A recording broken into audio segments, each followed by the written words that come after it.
धन है आप जैसे संतों को, आप जैसे कि संतों की वजह से यहाँ पर जो है लोग भगवान पे विश्वास कर रहे हैं, क्योंकि संत कृपा भगवान की कृपा होती है प्रभु।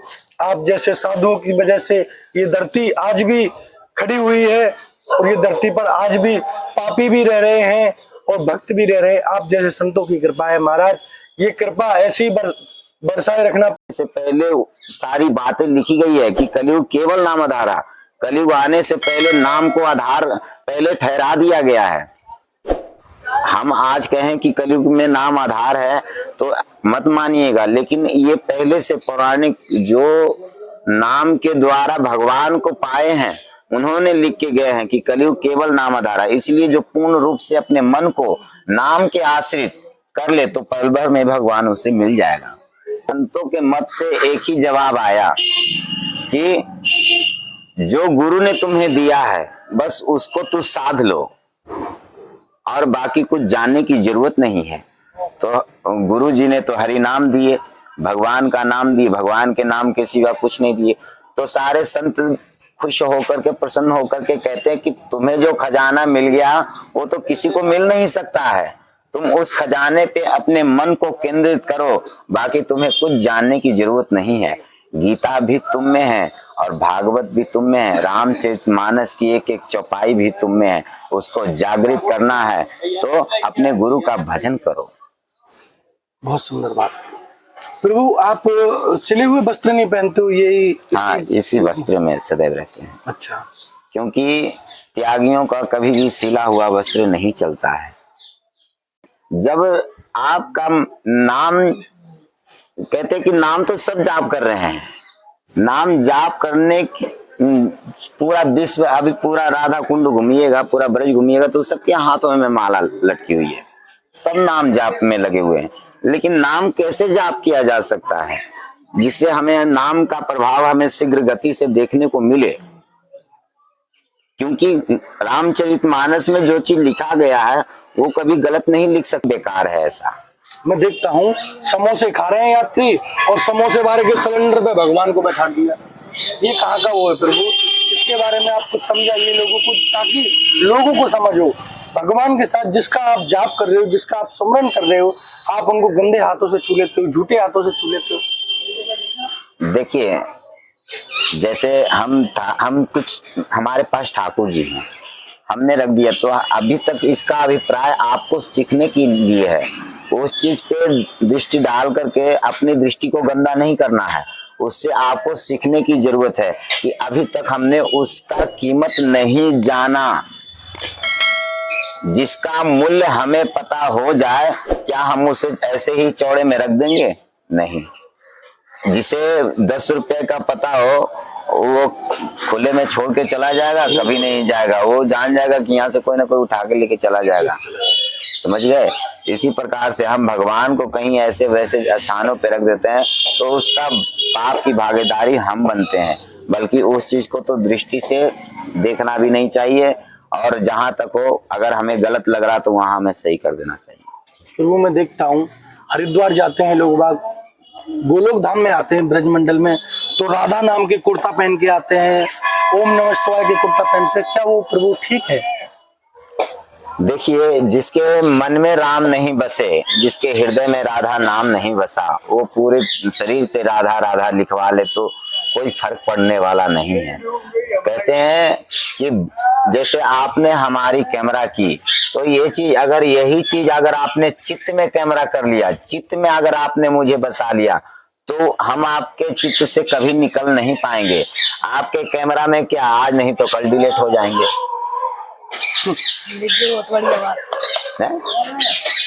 तो इसीलिए ठाकुर जी के चित्त में बसाओ, तन के ऊपर राम राम मत लिखवाओ, उससे तुम्हें कोई भक्त नहीं मानेगा। मन को रंगो राम राम से। तो अपने आप किसी को कहने की जरूरत नहीं कि हम भगवान के भक्त हैं, या आपको ये भी कहने की जरूरत नहीं कि हम साधु या संत हैं। आपकी वचन स्वयं ये सिद्ध कर देगा कि नहीं ये कोई महापुरुष है, इसके वचन साधारण नहीं है। क्योंकि जो राम का नाम जपता है या कोई राधा का नाम लेता है इस कली काल में, तो उसके वचन साधारण नहीं होते हैं। हम लोग की उम्र बहुत कम है, सीमित समय के लिए हम लोग आए हैं इस धरती पे। इसीलिए हम लोग सिर्फ, हमारे पास कोई ऐसा सत्कर्म नहीं है जो हमारी जड़ को मजबूत कर सके। एक नाम ही ऐसी औषधि है जो हम अंदर से जड़ से मजबूत हो जाते हैं। प्रभु ये मन, जो मन है हमारा दो प्रकार का होता है क्या प्रभु? जैसे कि अब मान लो कोई वस्तु यहाँ पर रखी है, यहाँ पे सोने का हार रखा है, तो एक दिल तो कहेगा मेरा कैसे चुरा ले, एक कहेगा कि नहीं ये पाप है। तो प्रभु ये बात मेरे हृदय से कौन बोलता है कि इसे चुरा ले, और एक बोलता है कि नहीं ये पाप है। तो प्रभु ये इस चीज का आप मेरे को देखिए, मन तो एक ही है, मन एक ही है। तो ये कौन कहता है कि नहीं पाप है? मन एक ही है। आपको हमने क्या कहा? मन एक ही है। जी प्रभु। मन अर्जुन के समान है, ठीक है ना। लेकिन जो कहता है कि ये चुरा ले वो अधर्म है, और जो कहता है कि इस पे बुरी दृष्टि मत डाल, ठाकुर जी देख रहा है, अगर ये नहीं देख रहा है तो वो देख रहा है, वो धर्म है। धर्म सदैव पाप के रास्तों से आपको अलग ही करने की कोशिश करेगा, और पाप सदैव अपनी ओर खींचने की प्रयास करेगा कि ये हमारे अंदर में सम जाए। जब आप इस कली काल का एक रूल होगा, एक नियम है कि जो इस कली काल में अधर्म करेगा वो तो बड़ा वैभवशाली होगा, बड़ा मतलब कि सुख संपत्ति, वैभव, धन संपदाओं से परिपूर्ण होगा।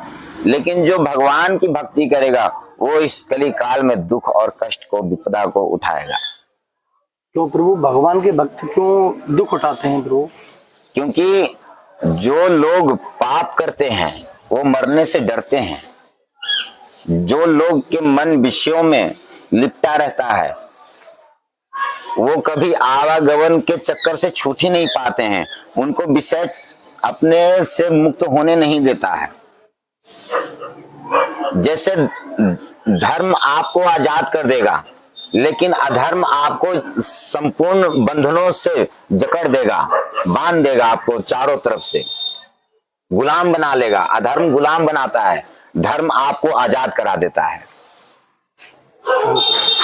जैसे मन विषयों के अधीन हो जाता है, तब इसी मन के कारण शरीर को न जाने क्या क्या करने पड़ते हैं। एक झूठ को छुपाने के लिए 100 झूठ बोलना पड़ता है। जैसे किसी स्त्री की कामना खींच रही है मन को, तो ये क्या है? ये क्या है? ये विषय है जो खींच रही है आपको। अब उसमें आप फंस के देखो, फिर आप कितने बड़े जंजाल में आप पड़ जाते हो। ये बिल्कुल सत्य बात है। लेकिन अगर उसी से, जैसे कोई कहता है कि अगर माँ नहीं होता तो आप सृष्टि पे नहीं आते, आपका जन्म नहीं होता, तो कहते हैं कि जिस गर्भ से आपने जन्म लिया, अरे तो ये तो उसमें तो आप भगवान से चिल्ला रहे थे अंदर में कि भगवान एक बार इस गर्भ से बाहर निकाल दो, मैं आपके भजन के सिवा कुछ नहीं करूंगा, आपके नाम के सिवा जगत में और कुछ नहीं करूंगा। ये कुत्ते बिल्ली जितने कीड़े मकोड़े जितने होते हैं ना, ये आपस में विचार करते हैं, एक बार मानव की भगवान ऐसी भी शरीर दे देता, खाली केवल कि आपका नाम बस भजता रहूं, बस इतना ही मुझे मिल जाता तो हम इतना सोचते भी नहीं, आपके नाम में ही डूबे रहते, 24 घंटा आपका नाम के सिवा कुछ नहीं जपते। बस ऐसे जानवर लोग विचार करते हैं अपने मन में, लेकिन कभी उनका मन जो होता है भगवान के नाम की और नाम के प्रति केंद्रित ही नहीं हो पाता। तो ये इंसान के रूप में ही भजन करा जा सकता है। तो इसीलिए ये मानव का देह में ही एक भगवान का भजन किया जा सकता है। इसी से हम उस द्वार को खोल सकते हैं जिस द्वार को मोक्ष द्वार कहा जाता है। जय प्रभु, आपने बहुत ही अच्छा महाराज जी हमें सत्संग बताया, मन गदगद हो गया प्रभु। धन्य है आप जैसे संतों को, आप जैसे कि संतों की वजह से यहाँ पर जो है लोग भगवान पे विश्वास कर रहे हैं, क्योंकि संत कृपा भगवान की कृपा होती है प्रभु। आप जैसे साधुओं की वजह से ये धरती आज भी खड़ी हुई है, और ये धरती पर आज भी पापी भी रह रहे हैं और भक्त भी रह रहे हैं। आप जैसे संतों की कृपा है महाराज, ये कृपा ऐसी बरसाए रखना प्रभु। साधु भगवान के, संत भगवान के चरणों में मेरी तरफ से कोटि कोटि प्रणाम। जय जयकार, राधा रानी की स्मृति। राधा रानी की। महाराज जी ये आपके हाथ पे ये किस वजह से, देखो ये बहुत घाट ये हमने मणि महेश की यात्रा की है, आदि कैलाश की यात्रा की है और श्रीखंड कैलाश की भी यात्रा की है, जो हिमाचल प्रदेश में श्रीखंड कैलाश पड़ते हैं और किन्नौर कैलाश। आप इंटरनेट पे चेक कर सकते हैं, बड़ा ही दुर्गम यात्रा है। हाँ जी जी। कभी भी आप जा सकते हैं। वहाँ जैसा आनंद कहीं नहीं है। और यहाँ भी आनंद है, लेकिन वहाँ एकांत है। वहाँ पे सिर्फ योगी ही टिक पाते हैं, बाकी जल्दी नहीं कोई टिक पाते हैं। बड़े बड़े कोशिश करते हैं, लेकिन उनका जान ही जाता है। और महाराज जी, आपको अपना घर त्यागे हुए कितने वर्ष हो गए? हम जब छोटे से जब बाल अवस्था था हमारी, कम से कम 8-9 साल का, तभी हमें ब्रज में लाया गया और यहाँ से गुरु दीक्षित हुए। फिर हमने कहीं भी डोला अपना भजन किया, लेकिन हम बाल अवस्था से ही संत हो गए, क्योंकि हमें बाल अवस्था से ही ज्ञान ये प्रदान हो गया कि इस जगत में ठाकुर जी ने सिर्फ शरीर इतना ही दिया है कि तू भजन कर। जगत के जंजाल में पढ़ने योग्य तुम्हारा शरीर है ही नहीं, और पढ़ना भी नहीं। धन्य हो गए महाराज। देख लो, नए युवा साधु जिन्होंने अपने जीवन में अब तक यात्रा कर ली, हर जगह की यात्रा करी है साधु महाराज ने, भगवान ने, और आज यहाँ राधा कुंड के किनारे बैठकर यहाँ तपस्या करते हैं, राधा रानी का जाप करते हैं। और महाराज जी ने अपने मुखारबिंद से कहा कि यहाँ से जाने का मेरा दिल नहीं करता। और महाराज जी ने हमको एक बात भी बताई, अगर भगवान हमारे गलत कर्मों से हमें कोई जानवर बना दे, कोई भी जानवर XYZ, तो जानवर भी तरसते हैं कि हमें मनुष्य की देह मिल जाती तो हम आपकी पूजा करते, आपकी तपस्या करते, आपका नाम जप करते। और आज मैं देखता हूं मनुष्य, हम गलत कर रहे हैं फिर भी मनुष्य पाप करता है। क्यों ना इस अपने मन को, अपने दिल को भगवान के भजन में लगाया जाए, जहां से आपका भी कल्याण हो और इस सृष्टि का भी कल्याण हो। और अगर भजन से मन को प्रसन्नता मिलती है, शांति मिलती है मन को, इसी प्रकार आप भगवान का भजन करते हो तो भगवान भी प्रसन्न होते हैं। तो अभी हमें संत महाराज ने सत्संग सुनाया, सत्संग में जो बातें कही महाराज ने, वो बहुत ही मन को गदगद करने वाली है, भगवान के चरणों से जोड़ने वाली है।